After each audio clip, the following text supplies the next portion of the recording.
Welcome back. Stay here and subscribe. Domitian, the last Flavian. Fear, power, and redemption in the empire's shadow.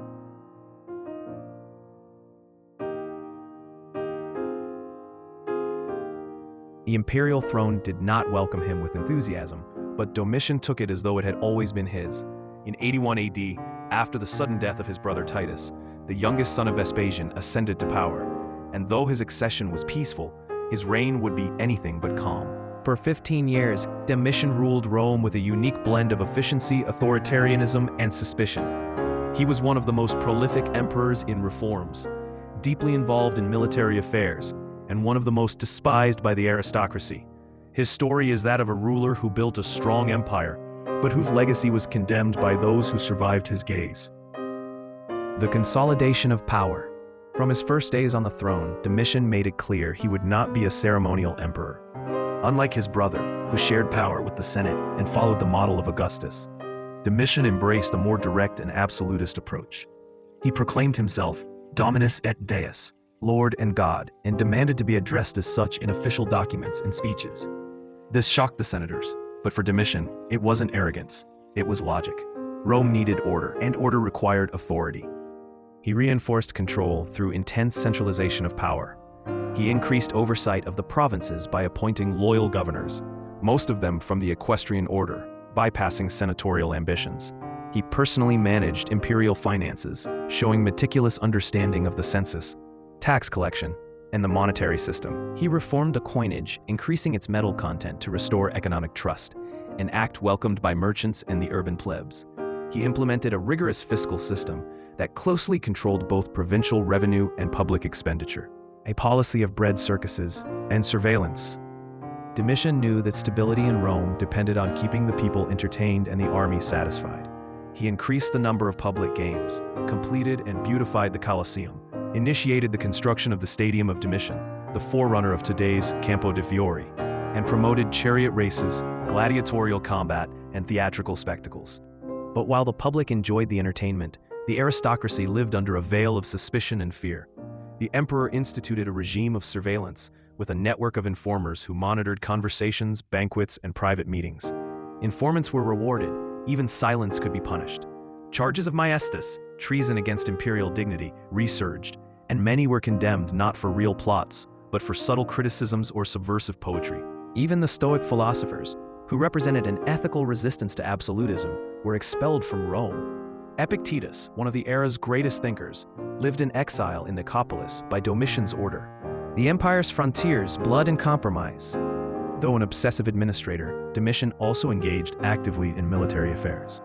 In the north, he reinforced the Rhineland and Danube frontiers, increasing the number of legions and establishing permanent camps. His policy was defensive but pragmatic. Instead of seeking further conquests, he aimed to secure existing borders. His most famous conflict was against the Dacians led by King Decebalus. In 85 AD, the Dacians crossed the Danube and killed the Roman governor. Domitian responded with a vigorous campaign, but after several setbacks, he opted for a negotiated peace, in which Rome agreed to pay an annual tribute to Dacia. This was heavily criticized by militarists, but ensured years of stability.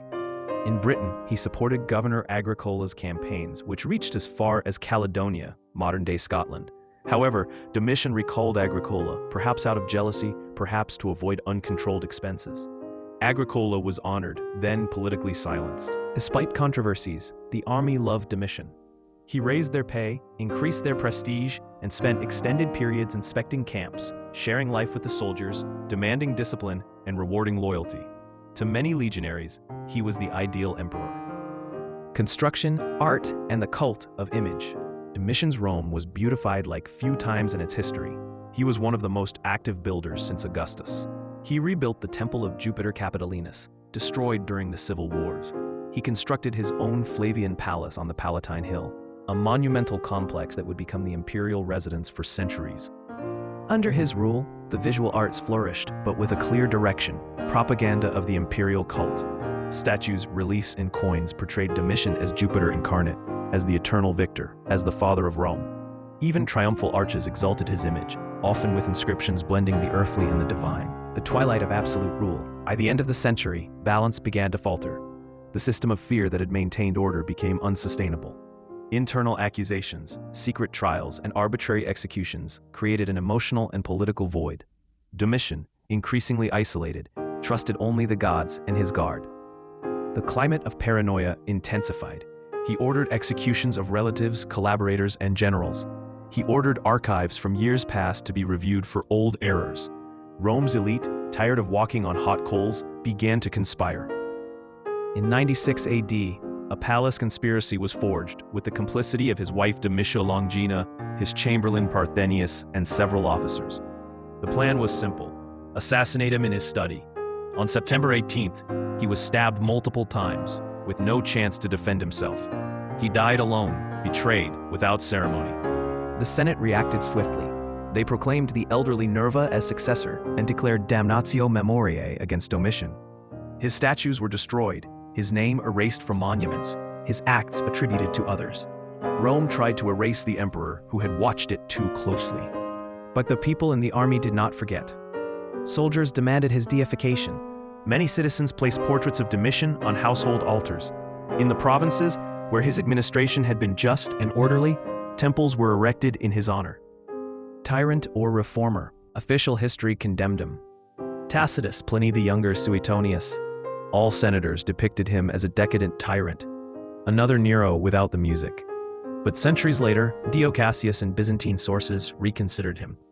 What if Domitian wasn't a monster, but a relentless reformer? Because in the end, the empire he left behind was solid, efficient, and powerful. He was the last emperor of the 1st century, The last Flavian, the last to rule without senatorial adoption.